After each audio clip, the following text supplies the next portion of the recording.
Hi, everyone. Welcome back to NFTCON. I'm Esther. I'm one of the co-founders at Dcentral and actually probably created NFTCON. So welcome back. I have a great lineup for you tonight or today. I've got two lovely ladies, Patricia and Laura, to share what it takes to create or have a successful NFT or GameFi project. So Patricia, why don't you introduce yourself first? And yeah, it's great to have you here. Thank you. It's so good to be here. So yeah, I'm Patricia. I'm a program manager at Brinc. We're a venture capital firm. And part of our biggest business is running a blockchain accelerator. Prior to that, I was a boring lawyer. Started as a derivatives lawyer in banking. I think it's like the biggest cliche ever. Was in that for about 12 years. Then ran away with the circus because I'm an aerialist and everyone always thinks that's a joke, but I actually ran away to a circus for a year and then came back and found crypto. So I joined the founding team of a digital asset exchange. And then after that, we did a social media app with a native token that we sold to a VC. And then after that, a miner. And then I joined Brinc to help accelerate various projects within the space. I mean, why tag yourself to one when you can do many? Right? So that's me in a nutshell. Yeah, and I'm very excited to be here. Great. Laura, your turn. Hi. I don't know how I can follow that, Patricia. Jeez, I didn't get to join the circus, man. I got my cat ears. That's because I have 3 cats, so that just tracks for me. But so I come from a very varied background. So I was at I worked at the FCCT here in Bangkok, and I was kind of in the media. Then I went to the UN. Even before that, I was in education and the provincial government in Canada, where I'm from. And I got my master's here in Thailand. And so then I moved over. I left the UN actually for crypto. So I left it. Yeah, I left the UN for crypto. I left the UN for crypto. And I started with the NEM Foundation, and I was with them for about 3 years actually, and then moved to Near Protocol. And then after that, I went to Launchpool, which is a pre-IDO launchpad. And then November this year, we started GameFi, which is our own launchpad. So we went from pre-IDO to IDO, and we've just done our first 2 IDOs. So since November to now, we've launched a token, launched NFTs, and done 2 IDOs. So I haven't slept in a really long time. And but also I'm doing the Launchpool Web3 Techstars Accelerator. So it's the first Web3 focused Techstars Accelerator ever. So they've done Web3 projects, but they've not done Web3 accelerators. So that's why I'm back and forth to Dublin, helping them do the program and everything. I'm back in 2 weeks. So it's really exciting. And like Patricia, why stick to one protocol? I find it, sometimes it's limiting. Like protocols are great and you get really deep into the technology, but sometimes it's better to just step back and go, hold on, take a bit of a customer centric view, if you will, from a business perspective and say, what do people want? Instead of what the protocol wants to give them. So you're able to kind of pinpoint that, well, hey, I think this might be a better market fit. So yeah, that sounds like so interesting, right? So I mean, let's see. I'm almost sure I met both of you back in 2018, didn't I? Or probably, at least yeah, we met all in 2018 at some conference here or there. Sorry, what? 2018 was a bonkers year, man. Like really, there's just like ultra bonkers, right? Wasn't it? Ultra. It was just nonstop. It was nonstop. It really was. It feels like this year, though, doesn't it? Am I the only one? Like, I mean, it's been nonstop this year as well in terms of just the explosion, which has been phenomenal. And I think, picking up on your point earlier, it's been interesting to look at things from a protocol perspective, a business perspective, and then a customer perspective, and really pulling that synergy in, right? And I think that's where, being part of an accelerator or running an accelerator is such an interesting space because you really get to see that and map that out and help the entire ecosystem, right? But, Esther, to your point, we met at Token 2049 in 2018. Yeah, that's right. Wow. I remember.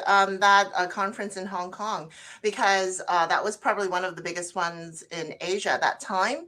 And then I basically started in blockchain end of 2017 and early 2018. So I started. I used to be a journalist with SEMP, and then I said, "Oh, I love technology. I like this blockchain stuff. Let's just run with it." And then started a PR marketing firm, and started like meeting all these projects, and started doing community events, and met everybody through the conference circuit. And I think there's one thing that people that aren't really in crypto don't understand, is how important these conferences are actually in bringing people together in person. I mean, especially after COVID. I mean, we saw that with Dcentral. I mean, we had 5,000 people flying in from around the world. It was nuts. Wow. And I was walking around going, wow, everybody's really enjoying themselves. And I was like, oh, hi, everyone. Hello. They were just so happy. I was like, oh, this is just like perfect, because it's what, actually the community needs. And that's what we're aiming to do. Yep. I mean, okay, let's start off with, what keeps you in this industry? I mean, other than the crazy hours, the crazy stuff that we all get up to, what is it that keeps you here? I mean, it's been 4 years, right? Who wants to start? Laura. Oh, okay. I was going to say Patricia start, but yeah.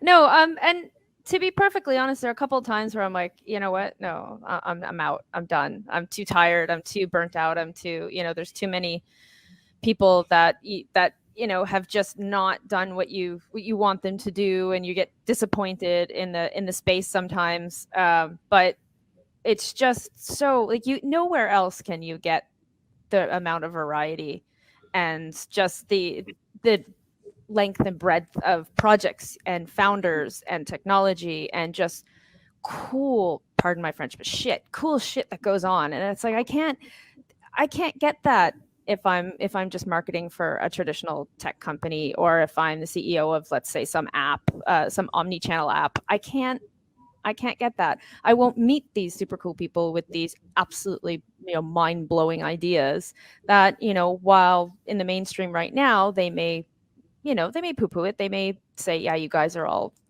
nuts and this is all a Ponzi scheme. But I mean, look back at finance. Yeah, right? Look at finance. Come on, let's. Oh, I'm sorry. Yeah, finance. That's all a Ponzi scheme. Okay, thanks. Or even if you're looking at we're talking about NFTs and we're talking about blockchain-based gaming. If you go back to the mobile gaming craze where freemium first started, that was such massive pushback against that. Oh, it's a scam. You're going to do this and you're going to do that. It is de rigueur now. It's the standard type of game that's on mobile gaming right now. It's free to play, but with in-app purchases. That is the way it's gone. So I kind of look at it the same way. Like there's going to be massive pushback, and some is going to succeed, some is not. But we're just so, and people keep saying we're early. It feels so late for me because we've been doing this for so long. It's like, really, we're early. I think I've aged 10 years already, but it's just, you're not going to get this level of innovation, I don't think, in any other industry. I totally agree. Yeah. How about Patricia? Yeah, I mean, I echo a lot of what Laura says. And then in addition to that, I'm just one of those people that's a bit ADHD, and I get bored really easily. And, within blockchain, there's so many different verticals, right? Like, and they're interesting verticals, all of them. Not a single one is boring. I mean, again, coming from traditional finance, we have a lot of verticals, but they all kind of get same, after a while. And once you've looked at one thing and you've seen a couple of issues and met a few people, it's kind of the same. Not to poo-poo on the finance industry, but blockchain is just so varied and it's innovative, right? And taking the Brinc ethos, we really look for innovation, not just innovation within your industry, but innovation in terms of a global social positive impact, right? So we call them game changers. And that's really what keeps me here, being able to look at all the applications that come in and really have that visibility across the blockchain area if I was just at a traditional company, one, I wouldn't have that visibility.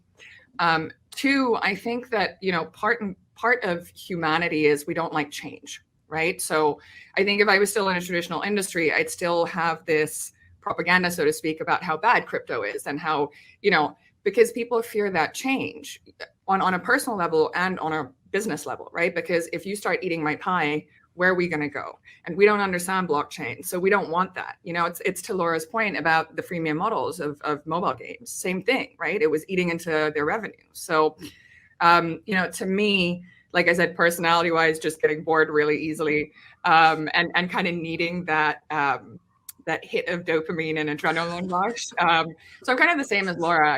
At night when it's like 2 a.m., I'm like, I'm done. I'm too old for this. And then I wake up in the morning. I'm like, yeah, let's go. Dgens rule the world. Oh yeah. Same story over here. Day after day, night after night. Crypto is there's so much happening in this field. Always something happening, always news to catch up on. It's just like they say, how many 7 years was it? One month is now. Like I've aged a decade in 4 years at least. Yeah. It's like right? The COVID times are crypto times. Like, how it's like COVID 1 year is like 5. Yeah, it's crypto. Like 1 month is a year. I'm sorry. Like I've done this in a month is totally a year. feel that. Totally feel that. Yeah. Mm-hmm. And but I'm interested to ask. We've all been in Asia. This NFTCON is probably talking more to like a North American audience. What would you like to share about Asia and the crypto and blockchain industry that maybe they don't know about? I'll go first this time. So I think Asia, the traditional, or not traditional, but the native crypto crew, so to speak, back in the day. And I think this is slightly cultural. In Asia, we like to gamble. So there was a lot of, and there still is, a lot of it is speculation, right? Whereas I think in North America, also because of the SEC regulations and things like that, and the fact that there's less access for retail, I think that people focus more on projects. Whereas I think in Asia, people focus more, and again, this is a broad generalization. Yeah. Right. But I think in Asia, there's more of they lead with thinking about revenue and income, right? How can I build something that's going to make me money within crypto and blockchain? Whereas personally, my view, the way that I see it, North America is really more like, how can we help, female-led projects? How can we help artists and creators? How can we help industries, transition? And that's something that, again, we at Brinc are trying to do. And I think other sectors within Asia now as well. With COVID, I think globalization and the synchronicities between the worlds have kind of merged, right? Like we're less separate than we used to be because of the fact that, we're all online now, right? Literally everything. And human connection has been a big thing. And, everyone shows up to conferences online and does that type of work. So I think the differences are going to lessen as we, play out this year and the next few years. Yeah, I would agree. I've been here for, I think it's 17, 18 years now in Asia. So not half of my life, but I'm getting close. But I think I would agree they'll start with a revenue first model, but not just that. They will go, and I don't know, I found this in Asia. There's just more of and I hate using catchy words like there's a zeitgeist, but they will know what is popular before North America has even like thought it up. So K-pop, K-dramas, J-pop, J-dramas, every anime, everything. North America will try to do it, but they can't.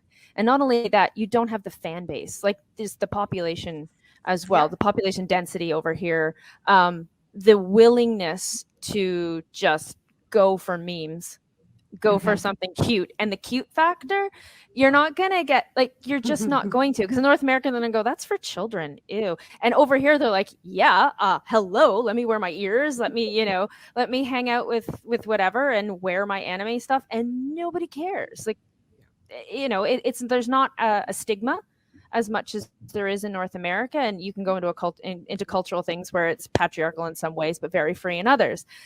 it's just there. A lot of people are way more entrepreneurial.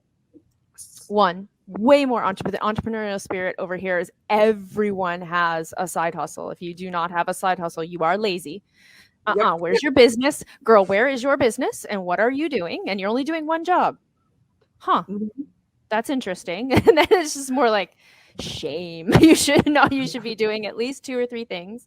And just what's popular, what will sell. Meme coins do a lot better over here.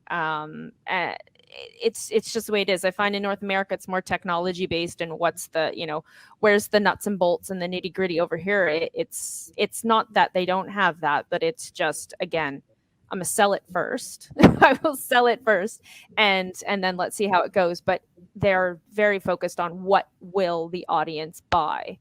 Yes. What will the community buy? What will the audience buy? And they're very big into their communities too. And the communities here are like, they're insane in a good way, because they will support their favorite things to the ends of the earth. I mean, look at the crowds of girls showing up at the airport at 4 a.m. to see some dude come off a plane who's not even, globally or even regionally popular. It's just like in their little town, he's super popular. So they'll show up and they'll be there with their handmade cards and everything, just mobbing him. So if you are able to shift that to crypto, which I think they've done over here, especially in Vietnam, Indonesia, Thailand's, we're still in a bit of a yes and no. Japan's just a different beast altogether. They just are. They're a different beast altogether. But it started there with crypto girls and in anime stuff as well. But they will support it, and their favorite thing they will support, and you'll just get a more loyal fan base. They just have their finger on the pulse of a younger demographic, I think, than what maybe North America would market towards. And it's just a different mindset. I think I answered that correctly. Yeah, and the differences between different parts of Asia is huge, right? I mean, we're lumping it all together into one right now, but I mean, the differences between Korea and Japan and Thailand and Indonesia and Vietnam and China, I mean, there's huge differences, and in each country they have their own NFT and blockchain and crypto industries too. But it's really happening in Asia, and I think it's been very interesting to see how it's gone on. And I mean, being in Asia, like, what other sort of trends have you guys noticed? Anything interesting that people should know about? Or, I mean, I remember like when Irene Dow came out and we're like, okay. But, that is like really Asian, to me, that's like ultra Asian. And all those like, anime or is it the anime NFTs? And all that sort of stuff. It all came out of Asia. A lot of it came out of Hong Kong as well, too. So it's very interesting. No, it really is. And I think, again, it's a slightly, it's a cultural perspective, right? Because if you actually look at the Asian cultures, we're all about community, generally within the family, right? I think North Americans would call us codependent, because no matter what age you are, you've always got your parents involved and you're whatever. But it actually is very helpful for the business side, and especially if you're launching an NFT project, because if you can get that loyalty, as Laura said, like, you're golden, and they will literally buy everything, even if they don't like it. They're like, I just want to support you because I'm a loyal fan, But I mean, some of the interesting stuff we're seeing out in Asia is really some of the game studios, the traditional game studios. And Laura, I'd actually love to hear your perspective on this, but that are now wanting to start entering into blockchain, because traditionally the play to earn model is not something that they liked, right? They focused very much on enjoying the game for the sake of enjoying the game, not to entice people because you're like, ooh, you can make money. And if you can't make money anymore, people, you lose your user base, right? So it's something that's really interesting here that we've really started to see is the traction in terms of the gaming studios bringing in their game models, their proven game models, and applying that to blockchain, and then innovating in a way, right? So that's something that I'm super excited about on the gaming side of things. But again, I'd love to hear, Laura, what you're seeing as well. Well, yes and no. I've seen game studios come in. I've seen like traditional mobile gaming studios especially. And that for me, the niche of the mobile gaming is really kind of exciting for me, because if you're in Asia, everybody's either on the train, waiting for something, walking somewhere, and everyone is on their phone. That's right. Constantly. You're like this. That's it. You're not going to see their face. You're going to see this. And everyone is on their phone. And everyone plays games on their phone. Everyone shops on their phone. Everyone orders their food on the phone. Your phone is your life. And the population, the percentage of the population with a mobile phone here is way more than the percentage of population with a laptop or a desktop. And if you're going to make it over here, you have to make your app, your game, whatever, mobile friendly, because otherwise it's just not going to fly. And I know Patricia mentioned play to earn. Play to earn is born here, man. Like it's not. That's right. Hello. Funny. Yeah, but and I mean, remembering my history well, even though it's really not historical, but remembering about like Axie, it comes out of the Philippines, and it comes because, hey, wait, there are people disenfranchised. There are barriers to entry to traditional crypto, and there still is. We're still not there. We are still not there yet. And people are being displaced. They're losing their jobs. And everyone plays mobile games already. So why not make it profitable for them? Now, I'm not going to talk about where that went, because now it's not, you can't just hop on there and make a couple $100. It's evolved into something else. Whether that's good, whether that's bad, that's not for me to say. But that niche is still there. That need is still there. If you're in Southeast Asia and you have a bunch of people able to earn, what they make in a month, in a week, playing a video game, I mean, you've just literally upended. There's knock-on effects. You've upended economies and whatnot, and you've created a gray market, perhaps. But you've opened a door for people, and if there wasn't a need, there wouldn't be, the game to fill the need. It's supply and demand. So the demand wasn't there, so the supply wouldn't be there. And you can talk about gaming guilds. The guilds are huge. Over here. Massive. Yeah.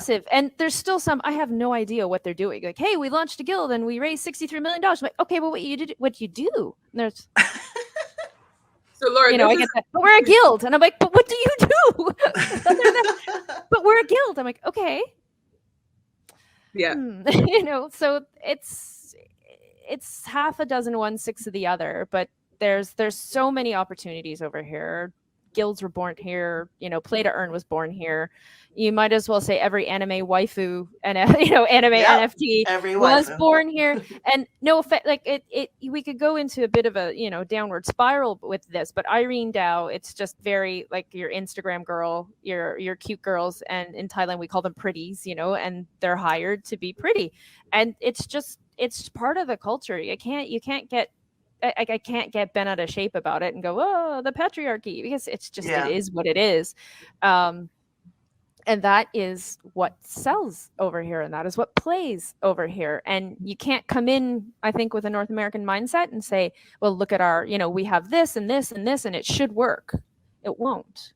You have to, it's like global, globally local. You have to adapt. And I think I've said this for 4 years now. You have to market locally. You have to adapt locally. You have to pivot to fit the market that you want to enter. Localization is so important. Totally. It's not gonna. It's so different. You have to, adapt to what it is locally. I'm going to move on and ask about. If someone wants to join an accelerator or incubator, what do they need to do? How can they impress the both of you? Go ahead, Patricia. I have thoughts. I have thoughts. No, I mean, barring, I have to say, it's been really interesting because I get messages on LinkedIn being like, oh, I know I missed the deadline yesterday because I couldn't be bothered to apply, but can you still give me mentorship? And I'm like, no. So the first one would be, please apply. Make sure you finish your applications and provide all the information on the applications, and I think that although it's, it's kind of like university, right? Every accelerator will have different considerations of what type of projects they want. So again, one of my biggest tips is read the website. pick keywords from the website, right? Like, so for example, Brinc, I was saying we're really about innovation within a positive global impact. Put that in your deck, but apart from that, it's really having, all the, and I think this is a little bit the thing where there's a learning curve. And this is not just within blockchain, this is just startups. But, from a VC perspective, we go through investment committees. So we do due diligence. And obviously we all come from, or most of us come from traditional finance backgrounds. So, we need to dot the I's and cross the T's, and we need all the financials if you have them, and this and that. And I think, again, sometimes it's a bit of a spray and pray approach from some of the startups where they're like, I'm just going to apply it to all of them and just give minimal information and cross my fingers and hope I'm going to get in. And that certainly is not the right way. So in terms of impressing, it's really, excuse my French, get your shit together and just apply properly, seriously think about it, right? Because that actually comes across on the other side of things. And then, some of, like I said, for our purposes, we really look at innovation. So talk about why you're different. Talk about, what it is that you're solving for, what pain point, right? So Laura, to your point earlier about guilds, we just started a guild accelerator that, we're about to launch. And again, same thing, some of the applications, it's like, oh, we run a guild. You're like, great. What type? What do you do? What's your purpose? So those types of things, right? Really go into the business and explain it, and including revenue models or how you see the sustainability of this. And then your customer acquisition strategy. Everyone always forgets that. Laura, I'll pass it over to you. Clearly, we're seeing the same things, though. Yeah, and not just that. Like I would also, for pitches, for the love of God, keep it simple. Literally, keep it simple, stupid. Like, if we ask for a 5-minute pitch, no, we do not want a 45-minute pitch. Really, more is not more. Yeah. More is not more. And I don't mean this to crap on projects that are applying. It's just the guidelines are there, and I echo what Patricia said. I mean, for Techstars, it's a founder first. It's founder first.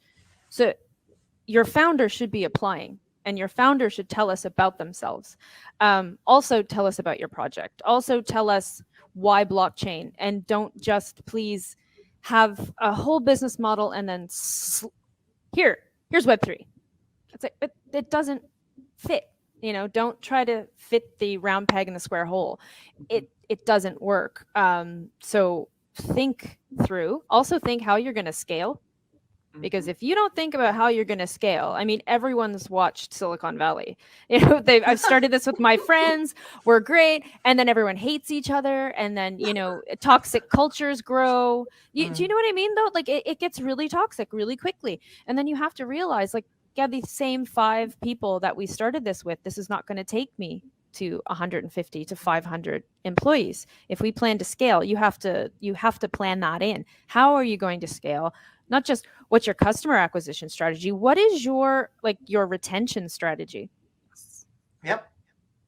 What's your hiring practices? What do you look for? What's your culture?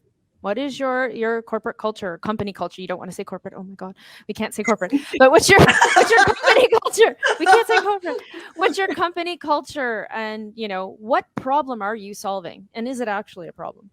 Yes. Is it actually a problem, or is it something you kind of said is a problem? And we'd like to see a little bit, we'd like to see all of things. Like, we'd like to come from just, a germ of an idea up to a fully fledged company. But you have to at least be able to articulate what you're trying to do. And please don't show up to the pitch high. That would be great. Oh, yeah. That'd be great. Might be a big ask, but just, I haven't had that one yet, but looking forward to that a little, actually. It's fun. I mean, it may have happened. It happens for different things, not just accelerators. It happens to, like, hey, I want some VC funding, or I want this. And no offense, but if you're also, to the guys out there, if you're pitching to a female, don't mansplain. Do please. Female. if you're pitching to like a female VC or somebody who's female on an accelerator panel, please, for the love of God, do not mansplain and do not cut them off. Do not cut us off because we're here. No, but we're here for a reason. We're not here because of the hair or whatever. We're here because we earned our space here. So please do not, just give the courtesy, the common respect that you give any other colleague, and that's it. And we're golden. That's it. Sorry, I had to throw that in there because that is such a valid point. That happens so often. So often. Yeah. Mm-hmm. And the things that you guys just mentioned are very I think actually very helpful. I think a lot of people don't know, how to do this. And the points that you both mentioned were great. And it would help them a lot. I mean, I wish we had more time. I need to finish this up because we're out of time. But any last thoughts or comments? Anything else that, these projects or people should, how do we encourage them? I mean, applications are open. Apply on time, everyone, please. Yeah. No, I mean, I think, keep going, but do this, remember why you started this in the first place, right? And flesh it out. As Laura said, even if it's an idea stage, be able to articulate that idea, right? Not just be like, ooh, I have an idea. And I think the last point that I would just make as well is to Laura's point about slapping kind of Web3 on just any project, I would say the same about tokens. So the other thing that happens is there's no blockchain project, it's not Web3. And then they're like, ooh, look, I am launching a token. And you're like, oh, why? Yeah, so really think about it because this space is so innovative. Some of the things that we're seeing in the accelerator is using NFTs for data, micro incentivization of e-commerce and logistics within the developing countries, all, like I said, innovative applications of this that can really help scale industries, economies, help the disparity between wealth in these places. So really think it through, right? Because those are the people that we want to invest in. We want to help the ecosystem, but we can't help you unless you help yourself. So I'm going to leave it with that. For sure. Absolutely. Also, if you are launching a project, please think of the community. Community. You're not going to go anywhere without it. And you're not going to scale without it. I mean, you want to call them customers, you want to call them, users. That's fine, but it's a community, and this space works differently. Nowhere else in any type of industry will you be able to talk to the CEO on any chat form anywhere, nor will you be able to access the executives. And so keep that in mind, and you will be expected to be, to be available and to be able to explain yourself and to articulate your project's purpose, its roadmap. And sometimes it's okay if you don't know. Just say, look, I don't know yet, but I'm more than happy to chat with you guys about it or work it through or brainstorm or come up with some sort of counsel to work it through, and let's see where you guys would like us to go. Sometimes it's a really great engagement tool for your community, but also you don't need a DAO. Oh, no. We all need a DAO. It's like, DAOs are going to all save us. It probably doesn't need a DAO. And I am not crapping on all the DAOs out there, but DAO is the new ICO or STO. Yes. And it doesn't necessarily need a DAO. There are different ways of governance. There are different ways of decentralization. It does not need a DAO. If it actually does need a DAO, by all means, get it done and great, but have a second and third thought on the DAO. And again, it's like the guild. Don't just go, yeah, we got a guild. Well, we have a DAO. It's like, one or the other, right? But just make sure it has a clear plan and a clear path, not just, again, like don't slap a token on it. Don't try to shove Web3 into it, and don't try to like, well, I have NFT, DAO, and DeFi. All of it. It's like add it all together. I've hit every marketing buzzword, and just make sure you've got something cool. It works.